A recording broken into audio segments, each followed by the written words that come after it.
Maybe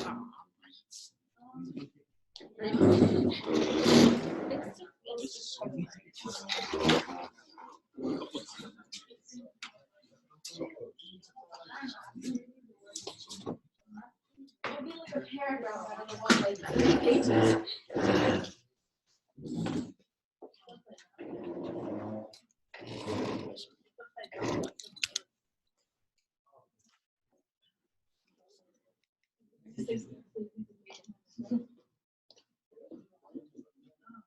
All right, let's get started.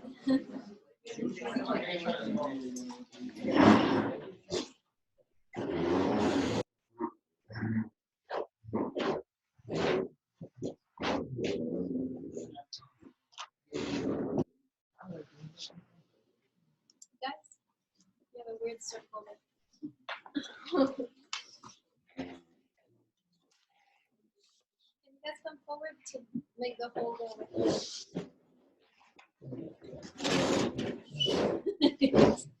Closer, closer. Rama, everybody. I want you on top of each other. Jordan. There's an outbreak that's going to be in this class. That's true. Okay. How was it? I saw your distressed reading assignment. Some of you didn't even bother. It's like, I don't get this. Really? Okay. You're missing points. Whoever wrote me just one line, right?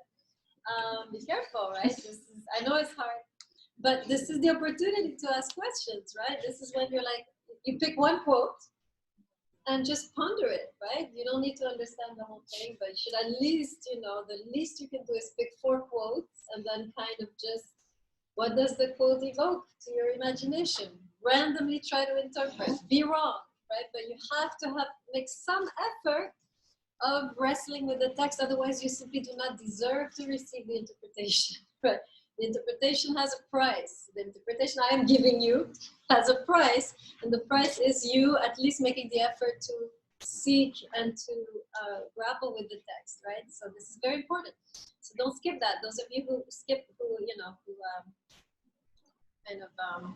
wrote me one line, that's not good. You're not receiving that credit. Okay.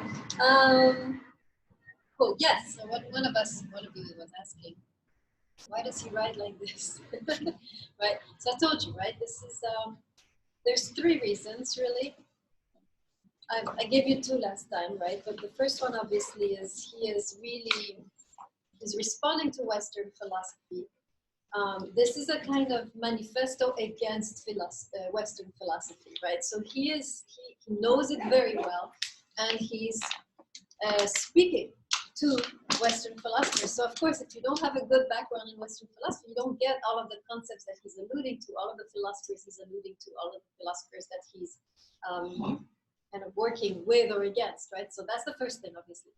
Second thing is, I told you it is an experience in otherness, right? So those of you who were not responding well to the text, you need to practice, right? Before you end up with an actual human being who will give you the same headache, work on the text, right? Get rid of this, how shall I put it? You cannot be in control with this text. You cannot master this text, just like you cannot control or master another human being, right? So this is a great experience. Engage with it, right? Last reason I didn't tell you, and it has to do with the rhythm of the text. Here's what it looks like to me. Have you ever had I don't know, a sibling or person getting on your nerves and like you're rising slowly? Yeah? And then one day you blow up? Yes? Okay. This is happening to me right now. So not with you. I know the experience very well. So this is Levinas in a way. This is an explosion, right? There's something profoundly emotional about this writing. I don't know if some of you caught it. This is him there is a lot of pain in this writing that is coming out, right? I don't know if you're sensing, but reading Levinas, when you read it, you have a semantic field of suffering, pain, victim, You really get the sense that this is a writing which has come out of a deep traumatic experience of pain. So when you're in pain, right, you're not going to be all clear and distinct like Descartes or Kant, right? It's going to come out very powerfully. And this is how he writes. When you read this, you get the sense that it's just one big volcanic eruption, right? And it's a painful volcanic eruption. So there's an element here also of emotional, there's a trauma which is giving rise to this writing. And this is why he doesn't even stop to breathe. I mean, if you read Levinas, there's no time to breathe. It goes from one thing to the other very quickly. And this is how he's writing. It's just an eruption of everything that was just inside of him that he had to keep down. And one day just erupts, right? So this is also giving you a sense of why he writes like this, right? This is coming from a very embodied emotional experience of trauma, and now it's just exploding. That's why he doesn't take the time to be like, this equals this, and this equals this, therefore this, right? There's no, right? When you're mad at someone and you're erupting, you lose your logic, right? Correct? If you're like me, like I become ridiculous when, when I erupt, right? Because I lose all complete, like all of the intelligence goes out the window. It's just, wow, right? So this is kind of like this, right? Does that help a little bit? Some of you who are struggling with the writing and to kind of really start to relate a little bit, yes? Sometimes that's helpful to look through the old school. The fact that it's in French and it's even translated to this old school. It's the same in French. In fact, when it came out, even in French, it's not French. You know what I mean? He's writing with a very strange syntax, right? And he's inventing words. So even in the French context, they were kind of shocked to receive this writing because it's not French. So, and of course, he's thinking in another language, right? He's trilingual, quadrilingual, right? Coming from a different background. So it doesn't sound like typical French either when you read it in French. It's the same in French. It's as crazy in French. Okay. So today we're going to our first text, which is pretty hard actually, signification and sense. And I'm actually going to focus on the last section, sense and ethics. Obviously, we're not going to cover the whole text, but we're going to cover one particular main idea, which is the nature of the encounter with the other, right? And for this, I want to go back to Husserl that we talked about last time. Review. We're going to review because Levinas, remember, has chosen Husserl as his context, right? This is the language he wants to use to talk about what he wants to talk about. Why? Let's review. Why does Husserl, why does Levinas, what does he want, what does he like about Husserl? What did Husserl begin to pioneer that Levinas was like, oh, I like that. This is different from traditional Western thought. What was the main difference? Sorry? Husserl, yes. H-U-S-S-E-R-L. Husserl. H-U-S-S-E-R-L. Right? And phenomenology is really, this is Husserl who started this movement, right? That Levinas is thinking within. Okay, so what did Husserl do that was so fascinating to Levinas? Let's see if you remember last time's lecture. Let's review. Yes. That the object awakens you rather than vice versa. Exactly. Right? In Western thought, there's a subject here, and then out of the subject, all meaning. Right? We create all the meaning in the world. We are the demiurge. We are the creators of meaning. Right? We are the center of the universe. Everything else is a product of what we decide, right? And politically, you saw where that led. Where did that lead? Politically, this mentality of all meaning comes from me.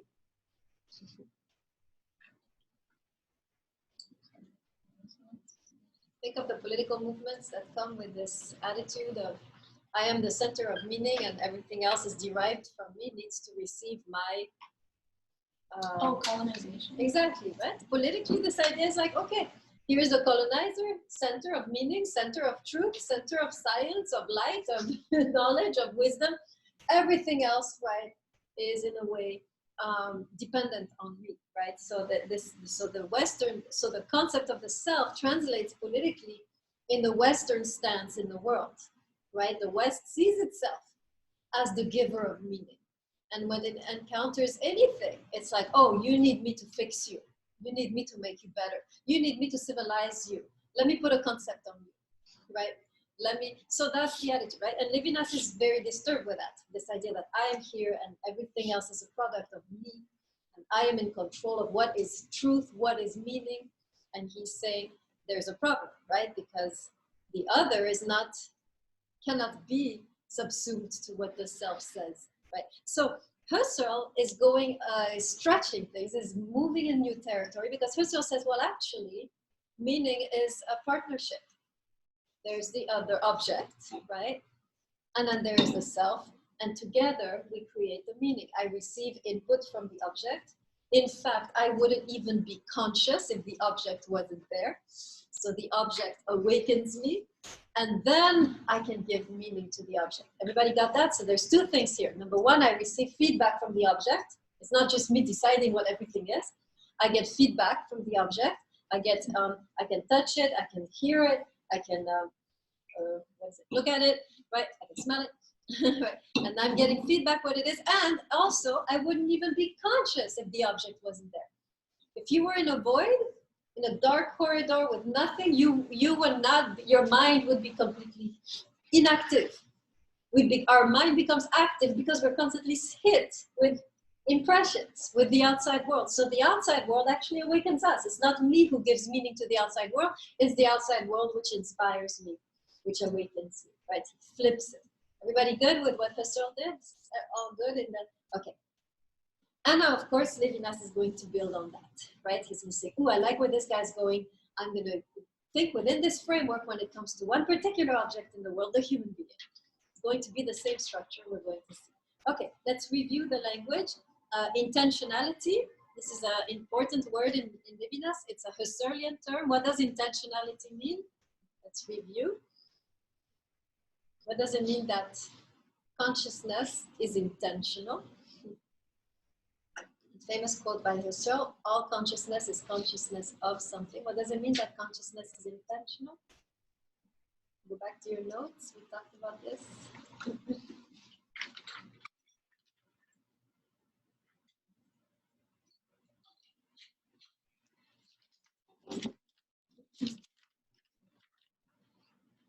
See how good you took notes last time? When you said that consciousness is something else, Husserl, right? So this is a famous quote by Husserl. Consciousness is always consciousness of something. Let's talk about that a little bit. This is a very important quote, which Levinas is going to build on, right? So make sure you write this down. Consciousness, all consciousness is consciousness of something. Okay, what does that mean? What is he trying to say when he says all consciousness is consciousness of something? We don't exist without the world around us. Okay, exactly. Everything that we are aware of is always already in touch with the world, right? We are not distinct from the world. Our consciousness is not sitting here and the world there. Our consciousness is already engaged in the world. In fact, it is the world which awakens our consciousness. That's what this is saying, right? All consciousness is already engaged with the world. We are already in touch with the world. We are not sitting here separate from the world. The world is already a part of us. And this is so important when we start to talk about the other, because Levinas is going to talk about the human other in the same way. We are already always in touch with the human other, he's going to say. We are already always a part of the other, and the other is a part of us. We're going to talk about that. So you know how, I want you to measure this, the importance of this. You know how we walk around in life saying, this is not my problem? Yeah? Yeah, you walk around and you see somebody over here, it's like, this is not my problem. You see some other thing over here, this is not my problem. This attitude of saying it's not my problem is in the illusion of thinking that your destiny is distinct, or that you are somehow distinct from other people, right? When Husserl says consciousness is consciousness of something, meaning all consciousness is already in touch with outside, he is saying nothing that happens apart from us. We are connected, whether we like it or not, to the world. And Levinas is going to make the leap and say we are connected, whether we like it or not, to others. Right? Let me say that again. That's what Husserl is saying. Husserl is saying we are connected, whether we like it or not. We are already connected to the world. We are not distinct. And Levinas is going to jump on that boat and he's going to say, yeah, in fact, when it comes to other people, we are already connected to other people, whether we choose to or not. We're going to talk about that. Okay. So intentionality is simply the way that our consciousness is always connected, going outside, intending, right? Moving beyond itself towards another. Intentionality means that. Let me say it again. So intentionality is how our consciousness is always moving outside of itself, right? To be intentional, to intend, to reach beyond oneself. So when he says consciousness is intentional, he's saying our subjectivity is always moving beyond itself. That's what it means to be a subject, is to be constantly moving beyond yourself. I'll say it again. What it means to be a subject is to be constantly moving beyond yourself. That's what it means when he says consciousness is intentional. Subject is always moving beyond itself. Are we clear on that point? Jordan, you should be taking notes. It's you sitting there. You're going to miss all this valuable information. Okay, good. All right. So let's go now to the structure of the consciousness. 2 moments when we're dealing with an object. Anybody remember? These were 2 Latin words I gave you. What are the 2 moments of dealing with an object, of encountering an object? Heletic and noetic, right? Heletic is the moment when we are hit by the impressions, right? So I'm feeling it's hard, it's hollow, it has water in it, right? And then I can look at it, it's great. And then I'm like, okay, this is a bottle, right? And so the noetic is what? Which moment? Yes, when I say, okay, this is a bottle, right? Everybody good on that? This is basic, right? Yes. What was it again? The first So heletic is a moment you're hit by the impressions. So you're hit by the sound, you feel it, you can see it, and you're getting all kinds of messages from the world, and then your mind is like kicks in and is like, oh, this is a bottle, right? Yeah, So, what is that? huh? What is that? So heletic is when I'm being hit by the impressions. Yeah. Noetic, Or- Noetic. Rodriguez is catching up quick. Noetic is when I am giving a meaning, a category, a concept to the object. Okay, good. All right. So we're going to see, the reason I went into detail into this aspect of Husserl is that Levinas is going to translate this now when it comes to the ethical encounter. So we're going to look at that. Okay, so I'm going to divide the text. In heletic and noetic, when he talks about the other here, you're going to start to recognize how he's really close to Husserl. So let's go to page 31. What? Noetic. And heletic, Hyletic. Okay,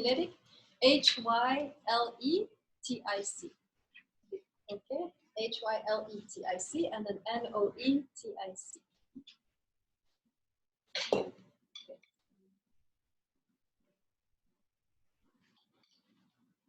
All right, let's begin. Now we're translating. Husserl was talking about our subject-object relationship, our encounter with the world or with objects. Levinas is now going to move into a more complex encounter with a more complex object, which is the object, which is the other. And it looks the same way. There's a heletic moment and there's a noetic moment. So let's look at the heletic first. So here are a few quotes that are very interesting. He says this. Several things. Yeah, here's a good one. Page 31, last paragraph. The other who manifests. Are you there? Okay. Everybody there? Let me make sure you all have your books. We're going to be working a lot with the book today. Okay. All right, so page 31, last paragraph. The other who manifests himself in the face. The face is how Levinas describes how the other manifests, okay? Pierces in a way his own plastic essence, like a being who opens the window where nevertheless his face is already traced. Okay, let's stop on that. What does it mean? What he's saying is this: the other, there is a form, there's a shape, right? I can see maybe Nasiri, there is a shape like the bottle, but what does Nasiri do that the bottle is not doing? Based on this small paragraph. How is Nasiri different from the bottle? What is her face doing?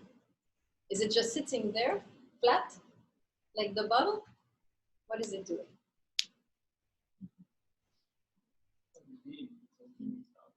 How does he Not put just it? like sitting there. Yes? What's the word he uses? It manifests, but how? Because the bottle also manifests.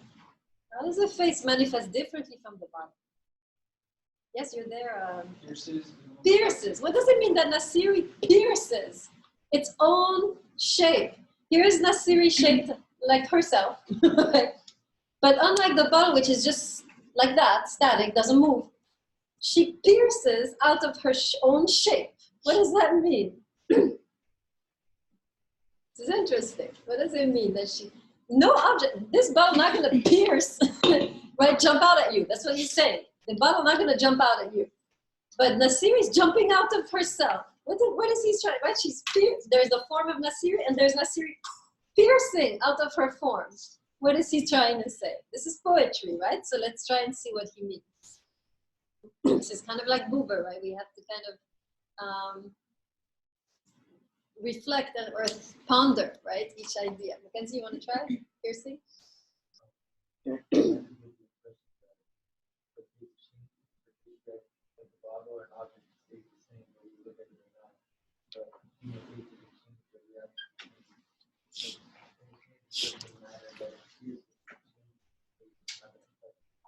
Okay, excellent, right? She, unlike the bottle, which always stays the same, which is predictable, I know what the bottle is going to look like tomorrow. She's always changing, always moving. You never know what Nasiri is going to do next. Maybe she's going to throw a book at me, right? Maybe Nasiri will walk out the room crying. Maybe Nasiri will fall asleep. We don't know what Nasiri is going to do. Sorry, Nasiri. I know Nasiri is shy. She doesn't like to be put on the spot, right? So that's the thing, right? So the human being is a different object from other objects because there's an unpredictable quality. It's never something you can be sure of. There's always something that appears. Any concept you have of that person, they will pierce. Let me elaborate. I meet Ramos, and Ramos is a good student, generally. And I'm expecting her to be, and one day, what is Ramos capable of doing? That will shock me. All of a sudden she skips class, right? This is typical of human beings, right? You have an idea of who they are, you're all good, and then one day, poof, they blow all your expectations. That's piercing. You see what I mean? They can blow your expectations in good, quote unquote, or bad, quote unquote. Why good, quote unquote, bad, quote unquote? Because you saying is good or bad. But they're just piercing away, right? So anytime we have an expectation, a stereotype, a kind of, anytime we're putting a border on someone, remember these concepts from Buber, right? Anytime we're saying that person is like this, that person will never change, that person, because they're, this color or that gender, they're like this, pierces. That's what, here Levinas is being a Buberian, right? He's talking like Buber. He's saying the human being always pierces any form that we put upon them, any stereotype, any border, any category, any concept, any expectation, they're gonna pierce. Just know that, and you'll feel better already when they start to do that in your life. Explode and pierce everything, right? Okay, is that first line clear? Right, that's what he's saying. So the first way already, that is, the other is hiletic, right? Just like this bottle, kind of, it's not as bad as the bottle, obviously, but just like, for example, the sunlight or reality pierces upon me, or not pierces, but just like the sunlight awakens, or the world is constantly awakening me, getting my attention, likewise the other is piercing, right? So you can see how there is a kind of movement of the other towards me, just like the objects, right? This is the hiletic moment where it's not yet, I have not yet responded, I cannot respond, they're piercing, right? Okay, so that's the first thing we learned, right? This idea. Continuing, same idea, there are several other ways of saying. Another way he puts it, a lot you've seen the expression, he talks about the nakedness or the nudity of the face. What does that mean? Nudity is the same as nakedness. What does it mean when he says the face is naked? What is he trying to say? That's another poetic concept that comes up over and over again. What do you think it means when he says the face is naked? What does that evoke? Is it that it doesn't show a person's true essence? I'd say the opposite. No, the naked is the part that is really you, right? Oh, good That point. you're hiding, right? All day long we're hiding in our clothing. We don't want people to see certain things, right? It's like certain, little cellulite moments and so forth, right? So the clothes are hiding us. The nakedness is the true you. You cannot hide. By the way, this is why sex is so complicated, because this is the only moment you cannot hide. This is you. And in the nakedness is you, in the sense that you cannot hide, you cannot dissimulate, you cannot put on a show. It is entirely you, and that's why it can be problematic, because at that moment you can't play your persona anymore. You are truly, genuinely you, and how able is the other to take that, right? That's the issue here. So nakedness means the true self, right? Outside of any type of cover, or outside of any type of, how shall I put it? Facade, right? So same idea, right? The face actually not only pierces but reveals. The other is constantly telling you stuff, right? Here you are constantly stereotyping and putting people in little cubicles, but the other is constantly moving towards you, telling you stuff that we are often not hearing. And that's why we often miss encounter with the other, because we are so busy thinking this is how the other should be, and we don't hear everything the other is telling us that could that needs to be heard in the relationship, right? Let me give you an example of this nakedness that we ignore. Or maybe you can give me an example of someone you didn't hear and then you missed the relationship altogether. Anybody had a missed encounter like that, where the other was expressing themselves and you were so busy with your own mind that you missed the message? If we missed it, how would we know?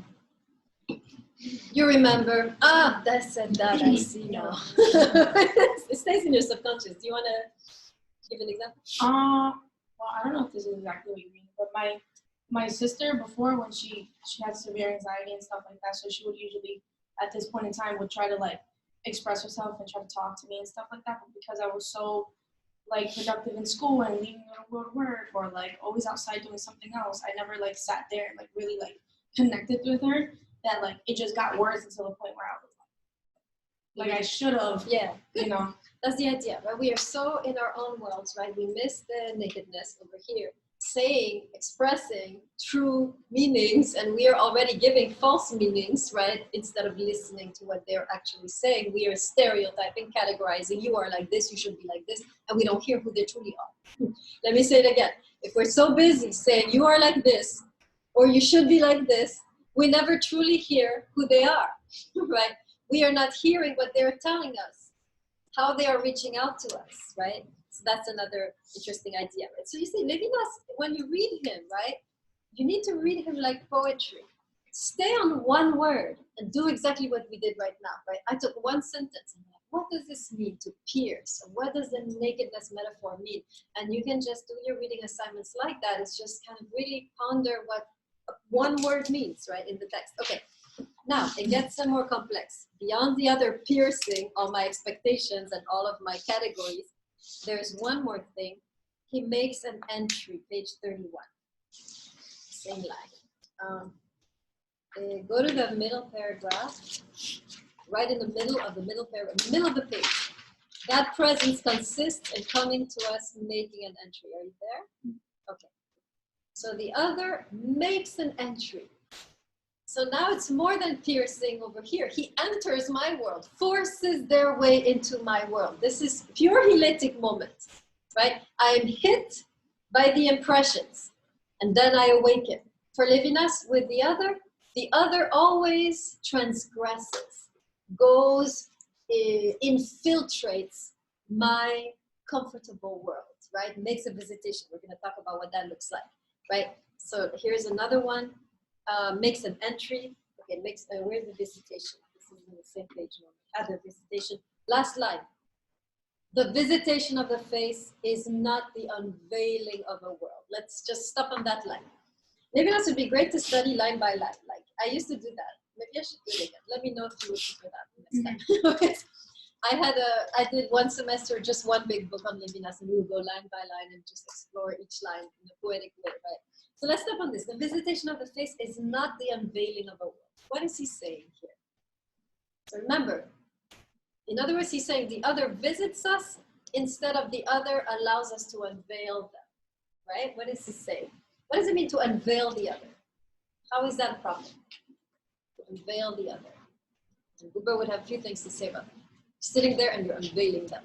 You are unveiling them. What's wrong with that? You're this, you're that, you're this, you're that. Yes.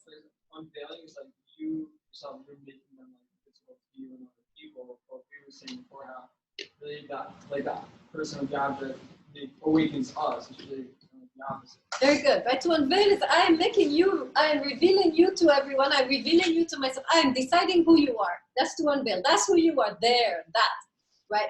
And Levinas said, you cannot unveil the other. Number one, because the other pierces. It's going to pierce through whatever notion you have about them. But number two, the other visits us. It's not that we unveil them, it's the other visits us. What does it mean to be visited by the other? This doesn't happen anymore so much in our culture, where everybody, texts before they visit. But in some cultures, I'm sure some of you have this, you're home, you're all comfortable, and your relatives come to visit without calling. And they just sit there the whole evening, and you gotta now serve them food, and you've got to stop your Netflix show, and you gotta, anybody experience this? Yes, some cultures like that, right? Yes, I went through that too, right? So now you gotta, okay, so visitation, what does it mean? Is it pleasant? Not always, right? It's like, I'm happy here. Why are you? Right? So I was all snug and comfortable, with my Big Mac and my movie, and now I gotta take care of you, right? So visitation is intrusion. I'm not prepared. I'm not ready. I'm not comfortable. What does it mean? The other visits us. What does it mean? What's he trying to say when he says that? The other visits us.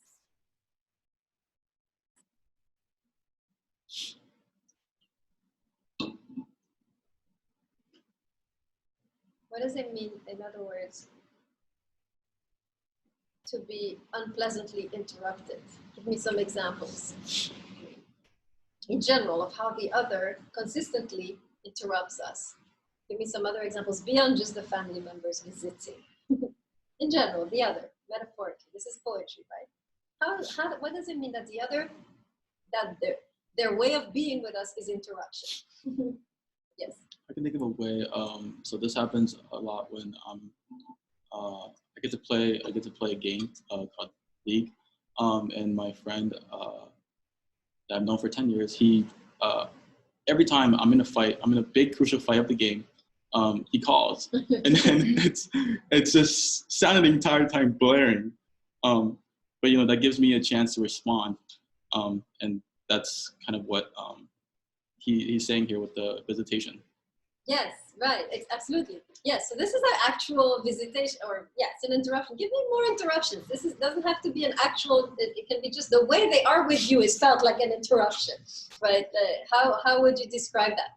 How a relationship systematically feels like an interruption of you, beyond just them calling and so forth. When you expect someone to be in a certain way, and then let's say they get mad out of nowhere and they like, if our person you are, you wasn't expecting that from knowing who they are. Right, absolutely. They interrupt your view of them. Right. They interrupt your comfort with them, right? They're piercing, right? What else?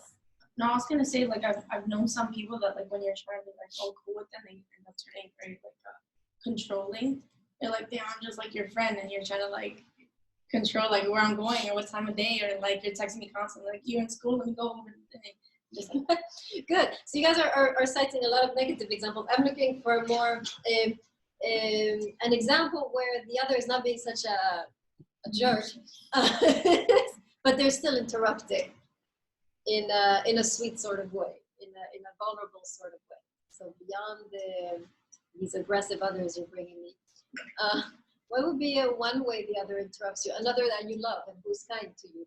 Even those can interrupt you. How? A kind other who loves you will interrupt you nevertheless, and you need to be ready for that. Yes. Sometimes when I'm doing something, I usually like 100% of my attention. I'm like trying to not focus on anything else in the room.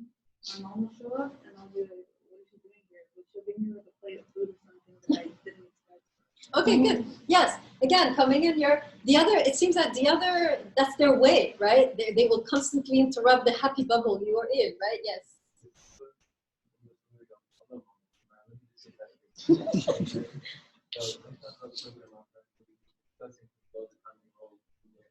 Whatever we expect, and then for some reason that's my mom to have the best ideas, and she'll call me crazy silly, and then she has a way where she'll go on for a long time, so we get crazy and cold, and so they out of the best place, you know, the house that you should. Okay, good. You guys are seeing the picture? How the others in our lives, and we always see like that, this is abnormal. Why are they interrupting me? Why can't they just stay there and be normal? No, normal is interruption, right? What Levinas is saying basically is that it is in the nature of the other to interrupt us.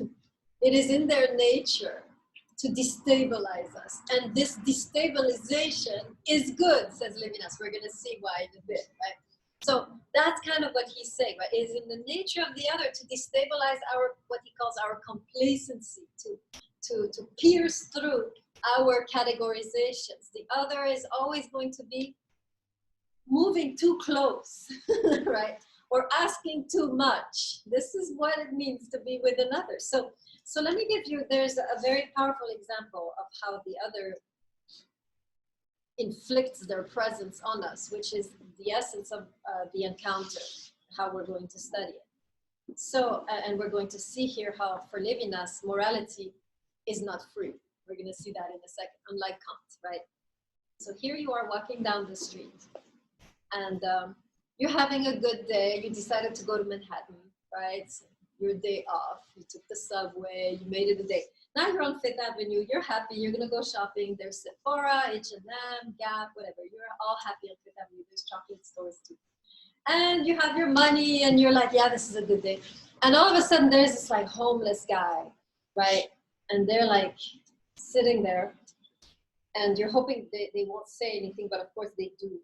And they start asking you for money. All right, how do you react? Well, before you react, how do you feel? Go ahead. You feel anything? Does anybody feel something? Nothing, okay. Who else feels nothing? One, that's it? You're alone? Like, I'm so used to the city, you see it Okay, all the no. time, it's just Fair like, enough, fair enough. maybe like the first time, all the time. Okay, At this point, okay, so the first time you would feel something. Maybe, What would you feel, maybe? like a possible need to like help the person out. Okay, like a little discomfort, right? Is it fair to say that all of us feel at least annoyance or like a moment, right? No, a little bit. Everybody with me on that? You feel that's Masiri? Oh. Yes. Okay. Rama? Okay. Yes. Kenzie? We all feel a little something, right? Now, most of us, we have a choice at that moment. Either you respond or you walk on, right? How many of you respond? I'm just curious. Nobody? New York. How many of you walk on? Raise your hands. Okay, right. Okay, absolutely, right? But you have a little moment there where something shifts within yourself, hopefully, at least initially, right? Okay, this is what Levinas calls the visitation, right? At that moment, the other has entered your life, whether you like it or not. You are not happy with sitting there, They want like your family, right? They want coffee, they want your time, you were busy. And now here they are, they have visited you, whether you like it or not. So notice how at this moment, whether you like it or not, you are already now what Levinas calls responsible. Are you following? Responsible. Response, able. At that moment, you have been called. And you are now able or called to respond. To respond, you don't need, it doesn't mean you're going to respond, but you are response able. Are you good with that? Meaning responsible. Do you see what Levinas is saying? You are responsible at that moment, whether you choose it or not. The other chose it for you. Like your family members come to you. Hey, you're busy. They come and now you got to serve them coffee and food sometimes and cook. And, and at that moment, whether you like it or not, you have to respond. You don't need to, you might not, but you are responsible whether you like it or not. Are you seeing how at that moment you don't choose? Unlike Kant, right, who says we choose. We have to be free to make the right moral decision. Remember Kant, right? We have to be free. Levinas said you're never free. At that moment, the other visited you.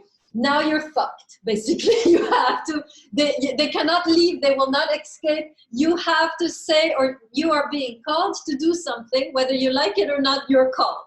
That's what he means by responsible or response able. Everybody clear on that?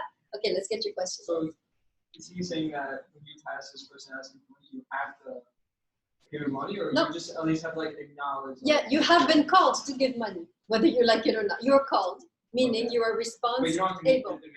You totally don't. That'll come later. We'll talk about that. Right? So you are response able. You're able to respond. you are called to respond. That's what he means by responsible. So Levinas, when he says we are responsible whether we like it or not, that's what he means, right? We are responsible of everything. He has a lot of quotes about responsibility, but that's the idea. The other chooses for us the moral, or in other words, we're not sitting there deciding, should I do this, should I do that? The other has already chosen, you need to do this. You see what I'm saying? It's not you deciding based on reason, right? Making calculations in your head, right? The categorical imperative, okay, I should do this. No, the other has already said, you should do this, help me, right? The other determines for you what you should do. This is not autonomy, this is heteronomy. The thing that Kant hated, right? Are we all good with this visitation, whether we like it or not? This is the heleitic moment. I'm struck by the other, or I'm struck by the impressions. Are you seeing the parallels with Husserl? Everybody clear? Stop me now, because I'm going to go to the noetic moment now. So before I continue, So, yes. I don't really know how to ask the question, but the same way that somebody is an other to the eye for you, and they're encountering you and sort of like, I don't know, like I don't know, they're doing something to you, but you're the other to somebody else. And like when I think about it, it's not like I go up to people and just like talk to them. I would give a coincidence, like just sort of go about your day and stuff like that. So Sometimes you don't even have to speak. You look like you need help. You know what I mean? People, for example, if one of you is in the class, you know, for example, you're sleeping, God forbid, right?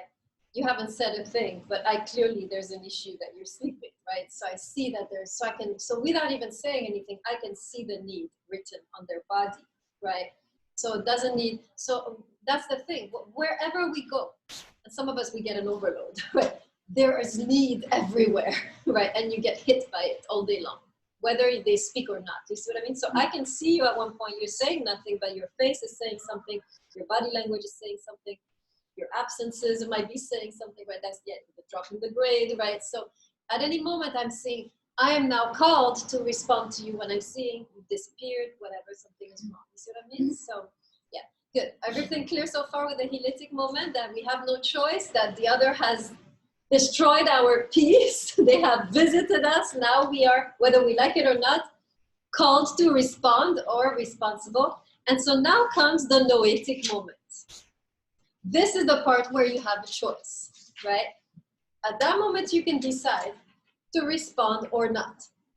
Levinas is not going to tell us what to do. He's going to say, at that moment, you have a choice to respond or not. And what's interesting is that for Levinas, to respond to that other is to reach, is to, how shall I put it? Is to become awakened, right? Just like with Husserl, right? The object awakens me, and then I give it a meaning, right? I become awakened as a consciousness through contact with the object. Here, Levinas says the same thing. The other has awakened me. Am I going to respond to this awakening and give them a part of myself, or am I going to go back into my slumber? That's the question Levinas is saying, right? So Levinas, in a way, is showing us, is giving us an incentive to respond. He's not saying we should respond. He's saying if you respond, you are allowing yourself to be awakened, right? If you do not respond, you are going back into your slumber, into your, what he calls actually the prison of the self. We're going to talk about this, right? You're going back into your own prison, into your small bubble. To respond, however, you are emerging out of your bubble. You are allowing yourself to be awakened. You are moving outside of yourself. You are becoming a genuine subject, right? Are you seeing what he's doing, right? So does this make sense, first of all? Yes. Is he saying that even if, let's say, I respond negatively to like the other, I'm still becoming like awakened? No, responding in the sense of responding to them. Like, right? let's say if someone asks me for money and I say, no, go away. That's, yeah, I know that's a response, but when he talks about response, it means you're answering that need. A response in the sense of answering, right? So you can, so response specifically means you are responding to their need. Does that make sense? So to not respond, you can say go away, whatever. So it doesn't mean that you're saying something. It just means to respond simply means you are now turning towards them and addressing whatever need they have evoked, right? Yes. How is it responding to that ego if you give them money? Yeah. So we're gonna get there. So absolutely. Now remember, when you're saying they're gonna spend it on drugs, what are you doing? Stereotyping? Yes. What about them? Which there are probably, but right, we have to be careful, right? Not even in the, do you see how easy it is to stereotype? Oh yeah, they're gonna spend it on drugs. There was a funny moment in Paris when I was there. There was this guy, he had a huge nose like this, and clearly he was drunk, for many years. And he was walking in the bus asking for money, and this old lady, she pulls out a coin, she gives it to him, and then she says in French, "Il boira à ma santé." He will drink to my health. It was like, in Spanish it would work too, I think. How would you say it in Spanish? Who speaks Spanish? Rodriguez, do you speak Spanish? Yeah. How would you say it? He will drink to my health. Beberá a mi salud, no? Something like that, right? So it's expression. It was very funny. So yeah, so we are all stereotyping. Now, to help, obviously, you have to decide what does that person, doesn't mean you can help them, but means you have been called to help and you can still answer in a limited way. You can still look at them. That in itself is enough to acknowledge the presence or to say, I don't have any cash, or to answer, right? Most of us, we choose to just walk away like they don't exist. And Levinas is saying, you are missing the awakening, right? So the fact that we are called to respond doesn't necessarily mean we have all the resources to respond, but certainly we have limited resources, right? If you don't want to give money, you can buy food, you can smile, you know what I mean? Is the idea of always, Levinas is saying, to respond is to remain in the awakened state. To refuse to respond, you're falling back in the slumber. So what I do now, in line of what Levinas is saying, I at least talk to them, right? Because otherwise I fall back in the slumber. And I become, like you're saying, numb, right? It is the numbness is the slumber. We become more and more numb as we refuse to respond over and over again. We become numb. So I always, even I don't have time, I will at least say, I'm sorry, I don't have anything, and then I have responded and I have remained to a certain degree awake and haven't fallen back. Do you see what I'm saying? Yeah.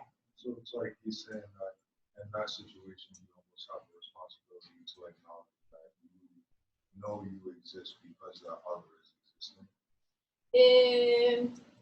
To a certain degree, yes. The other awakens you, meaning the other is what really brings you to your full selfhood. Yes. So, and if you ignore that, you remain small self, right? Stunted version of yourself, a slumbering version, sleeping. But to awaken, even in a small way, to respond in a small way, already now you stay in the awakened state, right? Yeah. Where was the other question? Was it you? Yeah. Yeah. Well, there was one thing I just want to say about that. Yeah. Yesterday I was doing like cash handling, and a homeless man had walked in, and he wanted to buy like this gift card thing and put money on it. But like, there was like dirt on his hands. He didn't have a lot of money. And there's a minimum of $5 that you could put that activated and all. He hands me $2, and I was still like, trying to talk to him and reason with him and stuff like that. He ends up giving me, the $5, and I'm activating it. And he starts crying, like bawling. And I was like, are you okay? Like, did I do anything? Like, I don't know, like, I'm sorry. And then he sort of like regains himself. And then after I gave him the card back, he said, here, read the card. And on the card, it says, you amaze me. And so he was, the entire time he was mumbling that under his breath. And then he just bought the card to tell me that I amazed him, and then he walked away. He gave you the card? Well, no, he just showed it to me. He was like, read it. Oh, wow. But another question is that, like, what happens if you do respond and then it sort of takes a turn? Like my mother had given a homeless man coffee and food, and then in turn he threw it at her and burned her. And I'm sort of like, well, why would she want to do that again, knowing that she's already experienced this? Yeah, no, absolutely. I mean, the response doesn't guarantee the what they're gonna do, right? You're responding almost for yourself, like I would say. You're responding almost because you understand that to ignore it is to lose a part of yourself.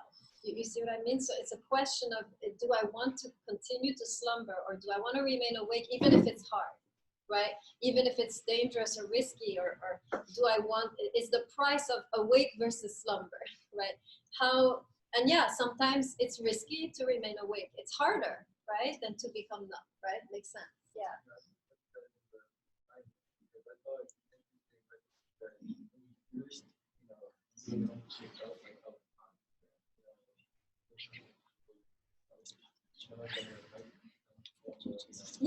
Yeah.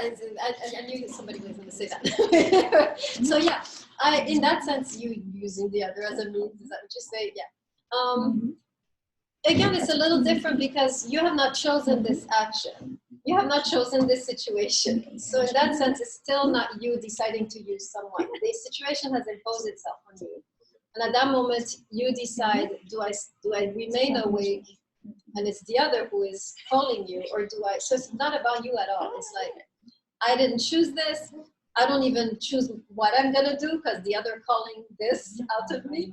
So, but what Levinas is saying, perhaps to awaken us to the possibility of how this is important, right? I think that's what he's trying to say. It's important to respond. Why? Because you become awakened. He's just describing what happens to you, and then it's up to you. Some people will do it to remain awake, and that's means end, right? But at least they will not have provoked it, so it's a little different, right? Yeah, Rahman. Is the other person, like in this case, the homeless man using you? Of course they are. Definitely, right?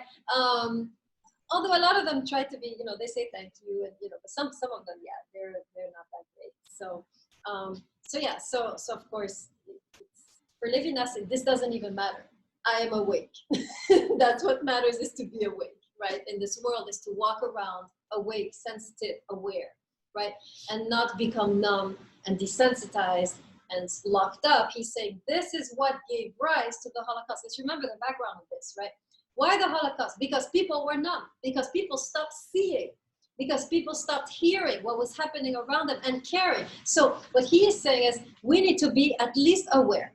Even you can't do anything, at least your ears and your eyes are open and you cultivate this openness. And so whenever there is a call, you respond even small way. So your eyes remain open and your ears remain open, so that if there's a bigger deal, you're there, you're present. You see what I'm saying? That's the thing, right? The problem with us, and especially in big cities, we become numb, desensitized. We're wearing headphones, sunglasses, right? Masks. Now we are completely locking ourselves from our surroundings, because it's so dreadful what we got to look at sometimes and smell. Right? So Levinas is saying we need to be careful with that, because this is the beginning of tragedy.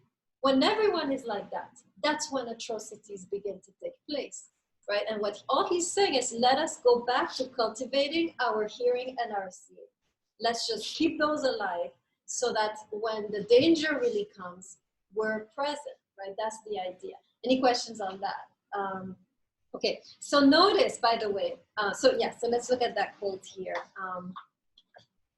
Page 33. Where am I?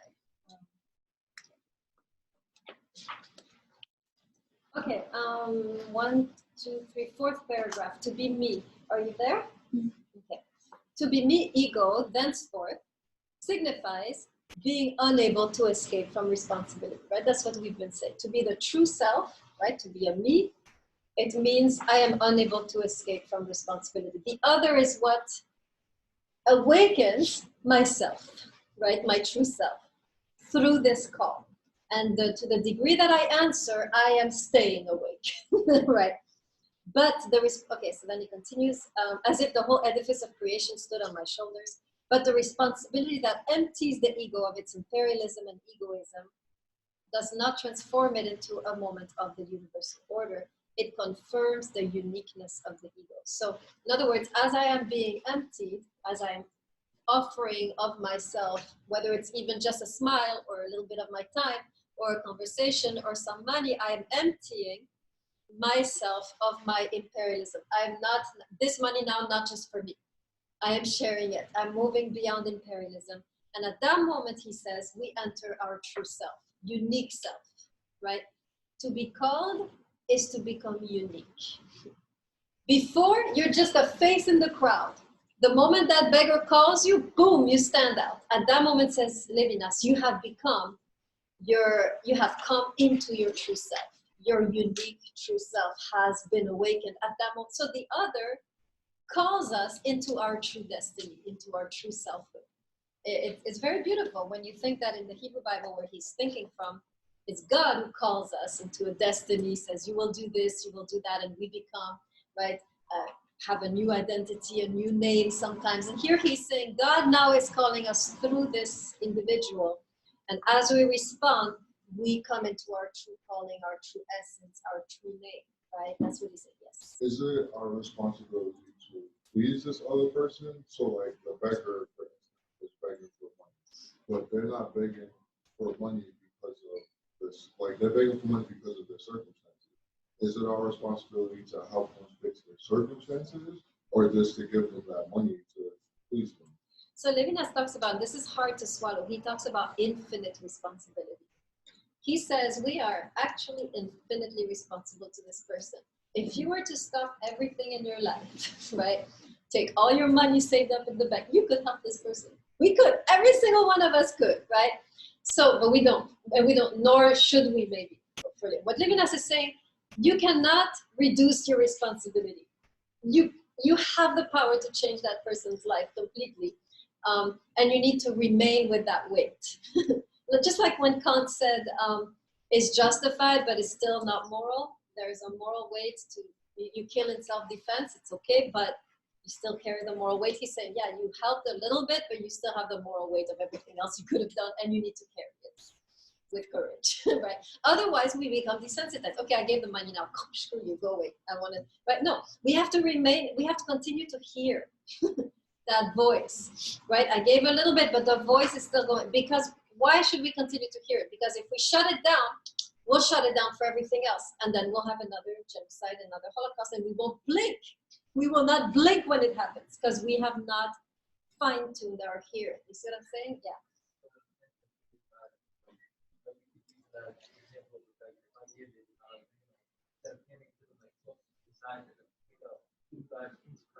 Yeah.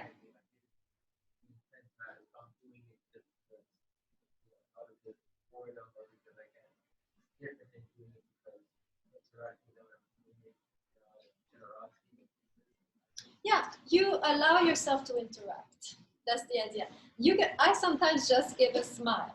Sometimes I just pull out whatever's in my purse. Maybe it's a cream. Sometimes I give a face cream to someone. They were laughing, you know. So you are simply not allowing yourself to go back to the slumber. You're interacting like a you and not an it, right? And so this is the idea here, is that for Levinas, to truly encounter the other has that structure. The other will always visit, and some kind of intrusion. And in a way, I always have to take a piece of myself, and we'll talk about this notion of sacrifice later, but the way I truly encounter the other is not intellectually, it's physically. How you act towards the other is what will bring you in intimacy with the other, right?